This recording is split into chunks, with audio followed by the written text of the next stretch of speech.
Hello, everyone, and welcome to the Healthcare Inspired Podcast. This is the Compliance Connection, and sadly enough, it is the last episode of the Healthcare Inspired Podcast. So I want to welcome to the stage, Miss Maya Turner. Welcome to the show, Maya. Hello. Hello. We're here, guys. I'm like somber because I know it's the last episode of the Healthcare Inspired Podcast, but I also know that it's not over. We have more to come, which we'll talk about here in a little bit. So let's catch up a little bit with our audience and with each other. I know it's been a little bit since we've chatted online visually here. So since I've seen your pretty face. So what have you been up to these last, few weeks? I know we've had the holiday time off. What's exciting in your world, Maya? There was nothing exciting. Nothing. The only thing that was exciting was that I got sick and I was on a NyQuil diet. The only thing I ate was NyQuil and soup. And you could probably hear the sinus connection, but guess what? I lost 4 pounds. Bonus! NyQuil diet. So highly recommended, right? Not recommended. Oh my goodness. I'm so sorry. I got a little bit sick myself. Nothing like what you had, but I felt run down and just like, I don't know. I was so exhausted, and maybe it was just this whole year finally catching up to me. But and I think too, like I allowed myself to just decompress and not do anything. And then my body was like, what's up? Like, you're done. Are you alive? Right, it's just like, I had friends come in town from Tennessee that I haven't seen in like almost a year. So it was nice to see them. And we got away to Branson, Missouri for the weekend. Wow, and we had some fun times. Yeah, it was great just to decompress. Really great shops there. Really great shops there.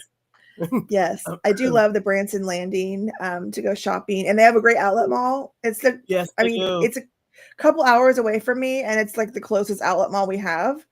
Pretty it's much. Like it's right off of 57, right? Right, 57, or is it 55?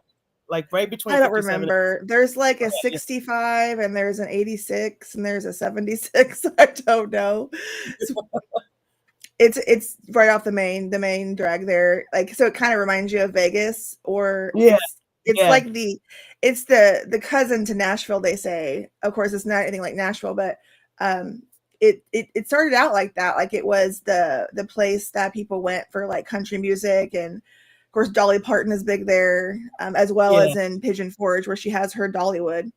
And funny enough, like my husband grew up in Missouri, so he is really a big fan of their theme park, and we've gone to the theme park, Silver City, probably most of our marriage. We have gone there almost every year. It's fun little place. If you've ever been to Knott's Berry Farm in California, I think I would compare it to that, kind of like a theme park, the way it is. But like that's the theme park I grew up with in California, and that's what it kind of reminds me of. But the sister park is Dollywood. Like, so Dollywood and Silver City are like sister parks, and so they have similar rides, and so they're very similar. And so we love going there. We didn't go there this time. It was just kind of like one of those times where it didn't work out. But I do love going there. It's a fun time. That's usually where we go. But there's so much more to Branson than their theme park. There's Top of the Rock, which is a really cool place where they have these go-karts that you take on your own. You go into a cave, and it's kind of this trail. It's really pretty. It's the Ozarks, so it's beautiful.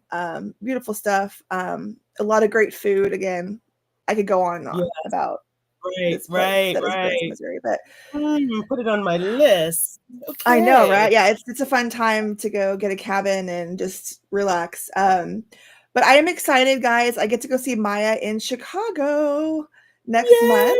So yay! Get to go do our normal quarterly audit. Yay! Yes, absolutely. So that's gonna be fun times. And 2025 is upon us, guys. We're here. This is the last episode of this podcast and the last episode of this year. So we will be coming at you. I know, right? It's amazing that we're already here, right? So let me just introduce our topic today because we are in the final episode and we're going to be talking about compliance for a couple of the specialties that we work on, and we decided to do the senses together. So we decided to put the eyes, ears, nose, and throat together, which is ophthalmology and otolaryngology. And so we're going to tag team that. I know you have experience in the eye world, Maya, don't you? Yeah, I do.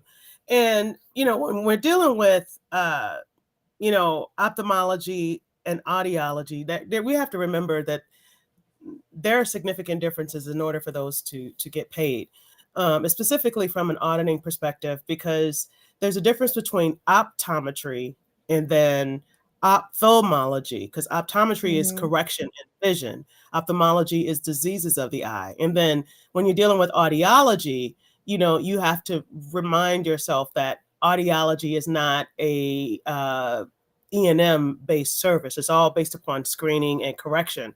There are some issues where there's an audiologist that can focus specifically on the correction of the ear, which is what an audiologist does. But then you have the ENT specialist who can correct the diseases of the inner ear and make the corrections of those. So there's significant differences between between those two. So, when we're dealing with those types of things, you got to be very, very careful.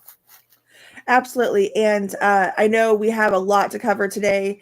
We can't get into everything, but we actually do have a course available on our website for otolaryngology that was put together by myself and Barbara Kabuzzi. So that is usually available to purchase anytime if you want some deep education on that. But let's dig into eyes first, Maya. Let's talk about, I think one of the main things that people struggle with the eyes and the coding is the I code versus the E&M codes. Because this is one of the unique areas of ophthalmology, and they're not in the E&M section, they're in the medicine section of CPT. The 92002 to 92014. So you have the comprehensive and the intermediate codes for the new patient or an established patient. And that's what we're used for. So I think one of the biggest issues that we find when we're auditing this is the insufficient documentation. I mean, what do we say about auditing? That's literally the only thing that really affects us is lack of documentation. I feel like most of the time the codes, are they hinge on documentation. So the coders that have this documentation in front of them, when they're coding, if they don't have what they need, they have to code what they see. And so it may not always represent what the physician might have intended or expected to be billed. And when we audit that, we report, oh, this is correct, or this is incorrect. They have questions, and it seems to always tie back to lack of proper documentation that led to that. So if you could just kind of give us an overview, Maya, like when you look at the I code versus the E&M codes, what are some of the things you want to remember about these? The thing that really is more striking between the two is that the I codes are specifically for eyes, right? And they're not necessarily geared towards medical conditions. When they're medical conditions, you want to, like if they're diabetic related, then you want to go to the E&M services. If there are specifically for the eye, like refractions or things that may be related to specific vision problems, then you want to stick with like astigmatism or myopia. Astigmatism, myopia. And then when you're dealing with those, there are certain things that the optometrist and or the ophthalmologist needs to make sure that are in the documentation, like the visual fields. And then those types of things where they're doing the Snellen test. All of those types of things are related, and they need to be in the medical record in order for you to bill an appropriate exam. And a lot of times, because the eye is so specific, a lot of the coders like to use the 97 guidelines because the 97 guidelines for the eye are specific to the eye itself, the visual fields, the Snellen test, all of those types of things that are related. So you got to be really careful when it comes to the documentation, because if there's not enough there, then you're going to give, or the optometry exam is going to be very short when it could be something more, because there's no time element, I don't think, for the eye codes. I mean, and there's no time. That's what I thought. There's no time element that's associated with that. So you got to document what's specific to the documentation as it relates to the eye. So in order for you to do that, you have to make sure that it's a specific to the eye. If it's a medical condition that is related to the eye, go to the E&M. If it's specific to the eye, like myopia, what's the other one? What's the other one that I have? Astigmatism or things of that nature, or problems like glaucoma, right? All of those types of things are specific to the eye. So you want to use the eye exam, but you want to make sure you hit those specific points that are related to the exam. If they fall short, then it's going to be a lower code, right? And then you could be cheating the optometrist. Another thing to keep in mind is optometrists can bill eye codes. Ophthalmologists can bill eye codes, right? But if you try to use that for a medical condition, an optometrist cannot bill E&M because that is not within their scope. So you got to be really careful. You got to make sure you watch the taxonomy, and you got to make sure you watch what's related to the type of exam that is being performed. If it is not within that scope, then you're going to have some issues. So you got to make sure that all of those things that are related are specific to the eye, and that the practitioner who is billing is within their scope to bill for those services. Exactly. And I'm going to put here for you guys to scan if you're curious. Is the eye code link here that I think is really helpful. This is for the comprehensive. So this is really helpful. Let me show this here for you guys. You can scan that for the eye code. So this is a really great fact sheet from the AAO, which is the American Academy of Ophthalmology, of course. And this is their website is so amazing, you guys, if you work in ophthalmology, because they give you so many free things. You don't have to pay for a lot of the coding education on this website. I mean, there's so much great stuff on here. So I really encourage you to take a look at this website. This link is specifically for the comprehensive code. So when you go there, there's a really great fact sheet, and it helps you kind of do your checklist there. Now, this is the key for the higher level codes, the level 4. Actually, level 4, it's really that second level, the high level. So they have to perform and document all 12 elements of the exam. And that includes visual acuity, the gross and the visual fields. And then within that, you can also document, you should, your initiation of a diagnostic and treatment program. And there's a lot more to it than that, because we can't cover today. There are some tests that you would do as part of that examination that you wouldn't bill separately, and some that you can bill separately in the medicine section, those tests that we do. And that's a whole other ballgame, guys. Like, we could spend a whole episode just talking about all the different tests and the NCCI and all that stuff for these eye codes, these diagnostic tests. But we encourage you to do that. Another area we want to talk about is the vision plans versus the medical insurance. That one of the biggest things that trips practices up is not understanding that and not asking for those cards when patients check in. It's like going to the dentist, guys. You have to know sometimes they have a medical issue. So you should ask for not only their dental card and their medical card. Same thing when you're going to the optometrist or ophthalmologist. Usually they're in the same office usually. If they are, they should ask you for both, because it's possible, right, that they may need to bill your medical insurance for your visit with not realizing it until they see you, right? So things could happen. And then there's also the idea of actually incorrectly billing the vision plan for something that is a medical issue. And there's the service called the refraction, right? Usually we see that when they're going to give you a prescription for glasses. It's a non-covered benefit from Medicare. It's a statutorily excluded benefit. So we wouldn't expect to see that being billed to Medicare. And this is just one of those things that I think trips a lot of practices up. Patients get upset because they get a bill for $25, $30 and they don't realize why.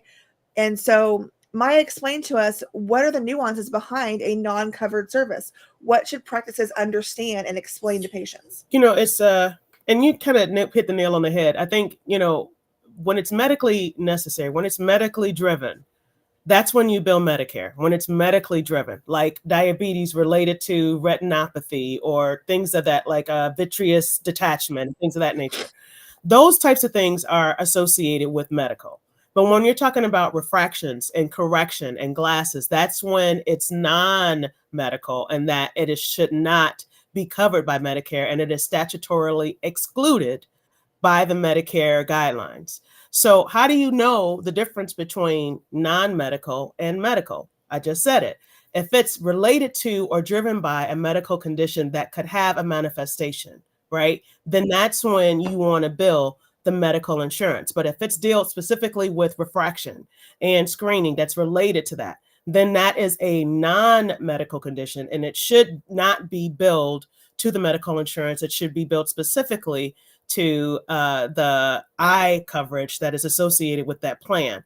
And it's really kind of cool because I have a friend who's an ophthalmologist and she gives me shout out to Main Street Optical, who's in Crete, Illinois. Katie Sylvester, she's the most awesomest office manager.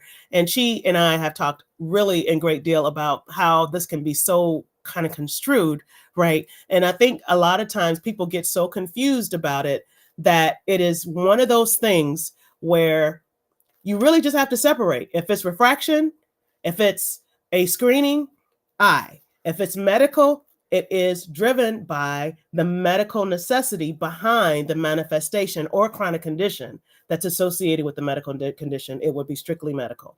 So again, if you find that you're doing this because of diabetes, if you're doing this because of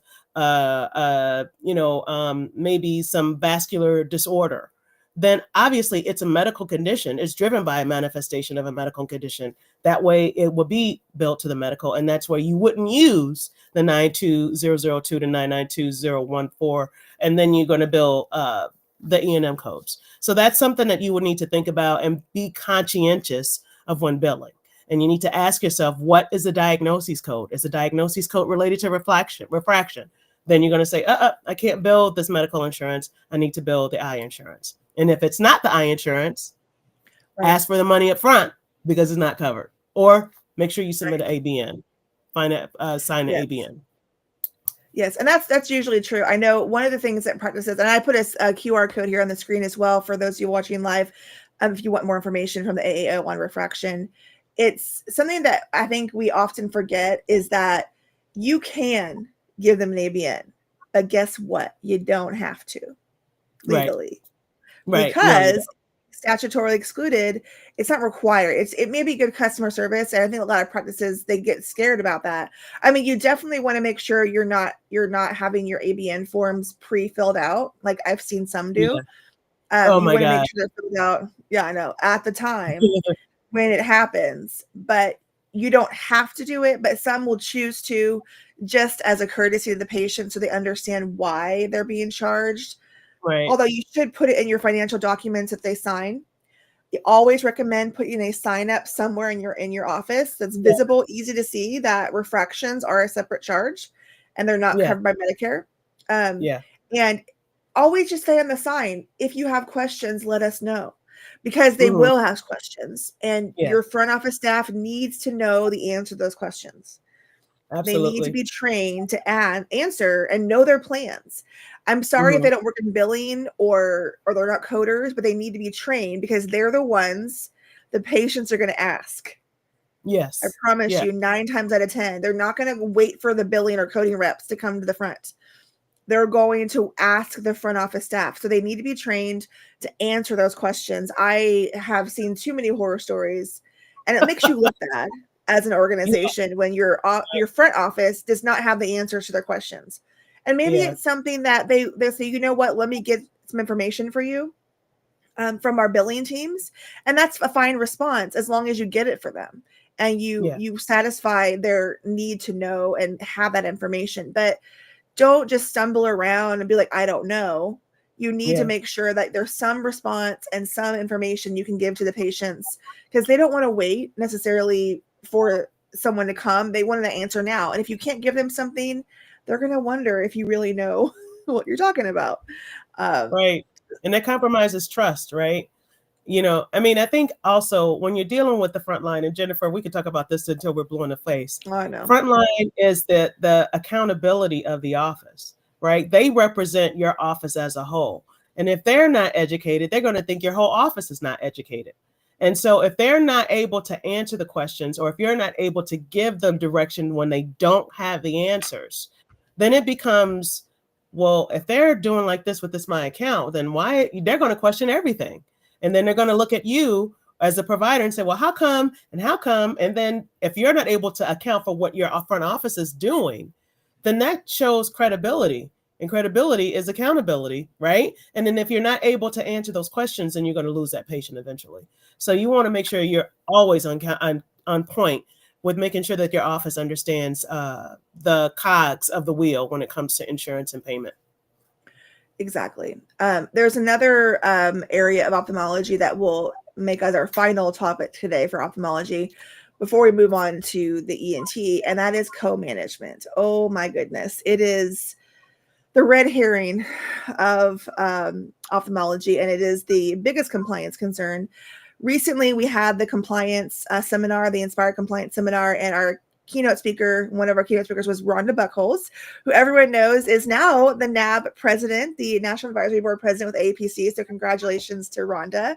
And Miss Maya Turner for being one of the members of the National Advisory Board. Congratulations to you. Thank you. Miss Rhonda Buckholz, she had a presentation about some of the scary things that we see that are compliance related. And she had an amazing example of, because she works in ophthalmology, she's an ophthalmology consultant and compliance officer, so she knows the specialty inside and out. And she shared an actual real life compliance nightmare. Excuse me here. Compliance nightmare. I'm going to put that on the screen here. This is an actual case that was reported by justice.gov. If you want to scan that, you can go there. But this is a scary case, guys, of a physician who got into a lot of trouble. Yeah. It had to do with the anti-kickback statute and the co-management. So basically, co-management is a relationship between an operating ophthalmologist and a non-operating provider, and they're sharing the responsibility of post-operative care. And this happens a lot with our cataracts, some of the high-level procedures, where they're going to share that coverage of the process. And it does happen a lot of times, where maybe the optometrist could even be the one sharing the responsibility, and they have to share the payment. And there's a whole relationship that goes into that. And so I encourage you to visit the American Academy of Ophthalmology. There's a lot of great information on there on co-management. But when you go to this case here, I encourage you to scan that when you get a chance. And Maya and I are just kind of talking about this for a minute because I think it's important to understand there was a $1.1 million settlement of false claims in this case. This physician agreed to pay $1,166,072 to resolve claims that he had violated of course, this anti-kickback statute, and it was based on whistleblowers, 2 whistleblowers. Now, in this presentation that Rhonda gave, she actually played the video of the news. It was all over the news in this area in Rhode Island. It was all over the news, and it actually showed the FBI coming into the office, padlocking the doors, but there were patients still in the office, and they were like waiting to be seen. They had no idea what's going on, that they were being investigated at all. They were like thinking they were coming for their appointment, and then they had to be told you have to leave. And how scary, right? For them, but also for the staff. Maybe some of the staff didn't realize. I mean, I don't know how they couldn't, but some of the staff maybe didn't realize what was going on. And so that to me was just so eye-opening. Like, imagine sitting there, like getting ready for your eye appointment, and then the FBI comes in and says, "Hey, you got to leave. We're locking the doors. They're taking files out." And it's just like, how scary is that? But this is real. This is very real. And I love what this special agent in charge said. This unscrupulous scheme orchestrated by Dr. Coach is just one example of how the FBI and our partners are working hard every day to protect patients and federal healthcare programs from fraud and abuse by removing the corrupting influence of money. That just really hit me hard, that phrase there, that statement, because it's exactly what they're doing. And you just don't realize the implications of everything you do in a healthcare organization that affects this potential outcome. And it's not only that, it's about the integrity of the dollar, right? And the OIG states specifically in their compliance guidance guidelines, to protect the interest of the dollar for, healthcare plans, right? And there are specific rules and regulations that are associated with that. And they write those things for a reason. So think about, when we're of age and we're need to get retirement, and all of these unnecessary funds are paid to these providers for unnecessary reasons, that affects the ability to pay our claims and our out-of-pocket expense, right? I wouldn't be surprised, and I don't want to bite my tongue, but I don't want to be paying a higher out-of-pocket expense because somebody is unusually using Medicare dollars for their own benefit. So you got to think about this. How is this going to affect our future when it comes to us and real retirement? We're considered Gen Y, right? Is it Gen Y? We're Gen Y. So because if we're Gen Y and we're not of Medicare age yet, doesn't mean that we're not going to be affected by these dollars that are paid to these providers that have not been recouped. President Clinton started this in 2008, 2005, 2008, and you would be so surprised to see the amount of money that has been recouped since then to recover these dollars. Now, it was stated that 2030 would be the amount that all Medicare funds would be exhausted. If we continue these types of programs, we are able to keep the integrity of the program and refunnel and recycle all of those dollars that have been recouped so that people like us can reap benefits. So it's just really important that these federal agents are monitoring this and taking action the way that they are, so that we can keep the program going. If not, we're going to be paying out of pocket, or it may be non-existent for us when we get time, and when it's time for us to retire.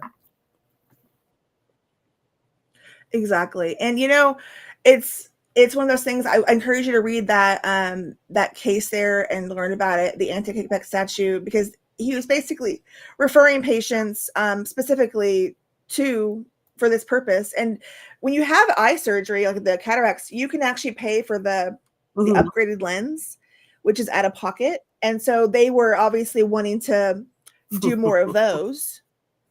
And building relationships with the other physicians so they could do more of those. And they were basically taking money from the patients, and they were, having this relationship they were building with these other physicians that was fraudulent. It was against the anti-kickback statute. So read more about it. It's illegal to do what they did. So just so you know, you don't want to get caught up in that, because we don't want that to happen to you. Moving on, though, to our next specialty, which is the ears, nose, and throat. And this is one that I actually am very proud of the specialty that I get to do every day. I love that I get to code and I get to audit for ENT services. I love it. I'm just going to pick a couple things that I love to talk about, and that is the ears. Oh, my goodness. Ever since, it's been 2 years now since I had my inner ear issue, I have never had to go visit an ENT in my entire life until this last couple of years. It's been insane. And so I really appreciate my ears and what they do in light of my trauma that I've experienced the last 2 years with all this stuff going on. But there is one procedure that I think is worth talking about from a documentation standpoint, and that's the tympanostomy, laryngotomy, the tubes, the ventilating tubes. I think in some organizations, the physicians will document PE tubes, pressure equalization tubes. And so that's what they call it in documentation. But in coding, it is the 69436, which is where they make a laryngotomy. They made that little small incision in order to put the tube in. There's also a code, the 69421, which is for doing that same process, but without the tube. So a lot of times patients have eustachian tube dysfunction, other types of effusion maybe in the ear, otitis media, for instance, different types of that. And so in that middle ear, they have this pressure building up, and they have to relieve that pressure. And sometimes they have to insert the tubes. What my biggest pet peeve when I'm auditing this is the documentation. And one of the most common things I'm seeing lately, and I don't know where this comes from or where these physicians got this from, but they will say they did all the stuff in the left ear or the right ear. Then they say this procedure was performed exactly the same on the other side. Yep. Like, that's what they say. And I think it's something that somebody told them one day that it's okay to do this. It's not okay to do that, because guess what? We need to confirm that you did the exact same procedure on the other side by you telling us that you made that small incision, that the word myringotomy should be there, if at all possible. I mean, I have very many times returned the documentation to the physician, and I basically, every time I see it, I recommend that they fix it before it gets billed. And if I'm auditing, they've already billed it, and you can't get credit for that on that side. It's not recommended. So it's something to be cognizant of. If your organization is known to do that, it's just not a good idea. The insurance company comes back and says, hey, we can't confirm you actually did this on the other side. We're only paying you for one side. So then you've lost the bilateral concept. And so when that happens, I'm just going to say, when that happens and they decide that they're not going to pay you, or if you've already gotten paid, guess what? You got to return that money. That's not yours anymore. And think about it. If you've done it more than once, they're going to do an audit on every one of those procedures. And you're going to have to pay back more money. So thanks. Exactly. Yeah, thanks for that. So another procedure that we do often is the septoplasty. Oh my goodness, this nose of ours. It's just insane, this structure and all the things. And so we have the 30520, which is for the septoplasty itself, for a deviated nasal septum. And then we have the turbinates. Now, this is my biggest pet peeve when I'm auditing the turbinates, is them being very clear as to where they are and what they're doing. Because you need to have very specific documentation for removing the tissue from the turbinate, and also if it's a submucosal resection. So thinking about these often being done at the same time as your septoplasty. So they basically are either reshaping or reducing the submucosa area. And this is, of course, by reducing the size of the turbinates, or they're actually trying to actually excise something. And that is usually to relieve some of that pressure there. So what's the goal of the procedure? And that's the key. And I have a lot of problems with documentation, because what they might think they're documenting is not what a coder can interpret into a code. And so I think there's a lot of room for improvement and education on that. So I do a lot of education with documentation improvement on those procedures. I also do education for the FES procedure, the functional endoscopic sinus surgery. And I'm not going to lie, I learned a lot of what I know from Miss Barbara Cabuzzi. So big shout out to the queen of ENT, Miss Barbara Cabuzzi. She still, to me, is the queen. There's a lot of great consultants out there, but I personally am very fond of Miss Barbara Cabuzzi in the ENT world. And thankfully, she has decided to dump her brain into mine over the last few years. And so I'm looking forward to my journey further into ENT. And so thinking these specialties alone, Maya, how intricate they are on their own. And how can you say that your teams don't need education when we just discussed today several things that require you to have ongoing education? Yeah. You know, I think, and I'm trying not to burst at the seams, Jen, because you know me. I think it's important that these providers understand that documentation is not just about showing what you did. It's about keeping your payment. I think that's important, right? But I also think that a lot of physicians think that the coders are just getting on them, right? They're getting on them. But what they don't realize is that these codes were created by physicians to lobby for these courses. So when this happens, if you have a question about why you need to document certain things, talk to the organization who lobbied for the codes, because they were created by them. And so, and it really kind of puts a thorn in my side, because I really feel like physician gives coders a bad rep. Like that one that's on LinkedIn, it always talks about coders and monopolizing everything for payment. There's that one that we talked about the other day, or the one that's on there. And he says, well, coders are always just blah, blah, blah, blah, blah. It's not the coders who create the codes. It's the coders that are upholding the integrity of the description of the code when it's documented. So when this occurs, you have to be sure that the documentation is specific to the code description. There are certain things that a coder needs to keep in mind. So what do you need in order to make sure that you're documenting appropriately? Education, consultants that can come to your office to say, this is what's needed. This is what's lacking. This could be a risk. This is not a risk. If you're not necessarily sure, reach out or do the research yourself and understand that we are not doing this to get you on your side. We're doing this so you can keep your payment. It's all about the integrity of payment. If it's not matching, if it's lacking, you could find yourself at risk of losing all the dollars that you've created as revenue for your office. That could be a new eye machine. That could be testing. That could be visual field machines. All of that stuff relates to the resources that you're using. That's why they call them relative value units. They call them relative value units for a reason. I'm just saying. No, it's just all this stuff that we try so hard to put out there.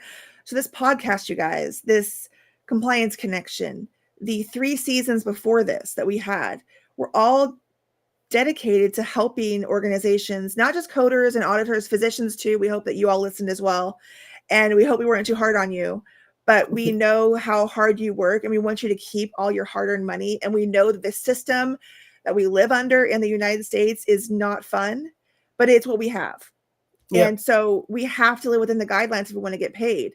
And I know it's one of those things that's tough, because we don't always agree with how we get paid and all the bureaucracy around it, but it is what it is, So I feel really strongly that we can come to an agreement if we're all on the same page with this stuff. So I encourage you guys to stay tuned for more from our team. And we have an amazing opportunity for you guys to continue learning from us with our next podcast. So I'm really excited to announce the upcoming podcast for Practice Perfect. Are we excited or what for this new podcast to be launched? And so starting, I think it's January 6th is our first official Wednesday that we're going to be broadcasting live for the Practice Perfect podcast. Our goal is to make healthcare practices smoother, smarter, and stronger, and bring you a little closer to perfect. So we're going to go on this new adventure. I mean, Maya, it's what we do, right? This is really the focus of our world, is helping practices succeed. So what better podcast to start next? Man, you know what? It's has just been a venue and a platform to really show the passion that we have to helping offices, because we that's all we do. We love to help people, and we love to help offices keep the integrity of the payment. And because of this, we created this brand new point of interest for all people, coders, office managers, physicians, to show that we really care, and to talk about all of the things from the front desk all the way to keeping and posting the payment. And we are extremely excited to bring this information to you, not only as consultants, but to help benefit you as a whole and the revenue integrity of your office. Absolutely. So stay tuned for that, you guys. Stay tuned for more events coming your way. I know it's really exciting to think about all things coming. Don't miss our next webinar, our first webinar of 2025, which is going to be with Miss Maya Turner, Mastering Preventative Medicine. It's going to be exciting times to have this event, our first webinar. On January 23rd, we do have our pain management webinar coming. Watch for that promotion to come out. And stay tuned for more from Healthcare Inspired. in various aspects, from MeduTrain and all of our, of course, our sponsors, our advisors. Thank you, everyone, for making this podcast so successful. And we will see you next time, guys. Thank you so much. We out.